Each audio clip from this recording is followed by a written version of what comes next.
नमस्कार, मी सुजित आंबेकर. एनडीटीव्हीच्या या विशेष कार्यक्रमामध्ये मी आपलं स्वागत करतो. आज आपण एक वेगळा विषय हाताळत आहोत. लोकसभेच्या निवडणुका झाल्या, त्यामध्ये महाविकास आघाडीने अपेक्षेपेक्षा जास्त यश मिळवलं. महाराष्ट्रात विधानसभेच्या निवडणुका झाल्या, त्यामध्ये महाविकास आघाडी बॅकफूटवर गेलेली.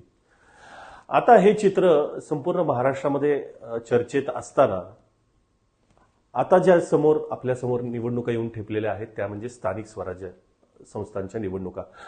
त्यामध्ये पंचायत समिती असेल, महानगरपालिका असेल, नगरपालिका असेल, जिल्हा परिषद असेल, अशा वेगवेगळ्या स्थानिक स्वराज्य संस्थांच्या निवडणुका होऊ घातलेल्या आहेत. आता महाविकास आघाडीच्या समोर एक मोठा पेच प्रसंग निर्माण झालेला आहे. जर का आपण महाविकास आघाडी म्हणून सामोरे गेलो या निवडणुकीला, तर याच्यात आपल्याला कितपत यश येईल. कारण का ज्या पद्धतीने महाविकास आघाडीची पिछेहाट झालेली आहे, आणि त्यामध्ये विशेष करून काँग्रेस पक्षाची, म्हणजे राष्ट्रीय पक्ष, देशातला महत्वाचा पक्ष असणारा काँग्रेस पक्ष हा महाराष्ट्राच्या राजकारणामध्ये 3 नंबरला फेकला गेलेला आहे. आणि याचं आज आत्मपरीक्षण काँग्रेसने सुरू केलेलं आहे. त्याची सुरुवात महाराष्ट्राचे जे माजी मुख्यमंत्री आहेत पृथ्वीराज चव्हाण यांनी त्यांच्या कराड दक्षिण विधानसभा मतदारसंघापासून सुरुवात केलेली आहे. एक मेळावा पृथ्वीराज चव्हाण यांनी घेतलेला आहे, आणि त्या मेळाव्यामध्ये एकंदरच त्यांनी कार्यकर्त्यांसाठी आपण पुन्हा रणांगणात उतरलेलो आहोत आणि ताकदीने काँग्रेस पक्ष या येणाऱ्या स्थानिक स्वराज्य संस्थांच्या निवडणुका लढणार असल्याचा सुतोवाच दिलेला आहे.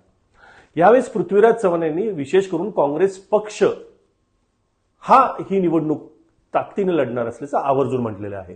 इथं कुठेही पृथ्वीराज चव्हाणांनी महाविकास आघाडी हे आम्ही स्थानिक स्वराज्य संस्था निवडणुका लढणार आहे असं म्हटलेलं नाही.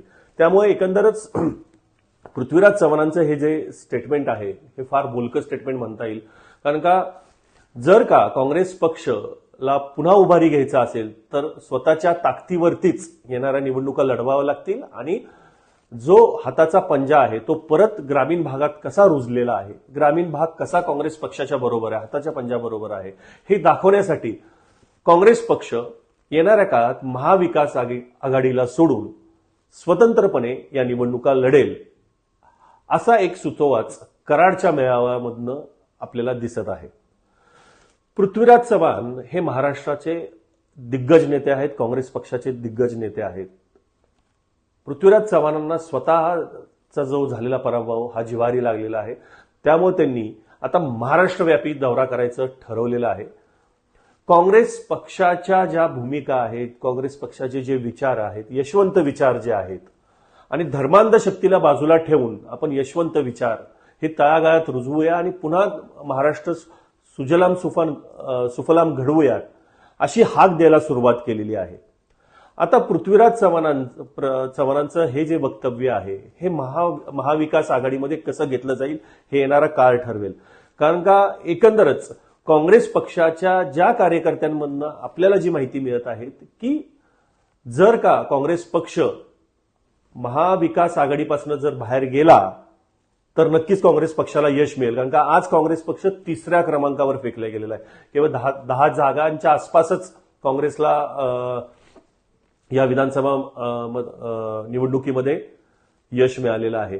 त्यामुळे महाराष्ट्रातली झालेली पिछाडी ही प्रचंड मोठी पक्षाला लागलेली आहे. खास करून पश्चिम महाराष्ट्र जो यशवंत विचारांचा, काँग्रेस विचारांचा भाग मानला जातो, या संपूर्ण पश्चिम महाराष्ट्रामध्ये काँग्रेसला अतिशय बॅकफूटवर जावं लागलेलं आहे. त्यामुळे आता पृथ्वीराज चव्हाणांनी ही कमान स्वतःच्या हाती घेतलेली आहे, आणि हा जो संदेश आहे पृथ्वीराज चव्हाणांना या कालच्या मेळाव्यामधनं द्यायचा की महाविकास आघाडीच्या बरोबर एकत्र लढून हे येणाऱ्या काळात नुकसानच होईल.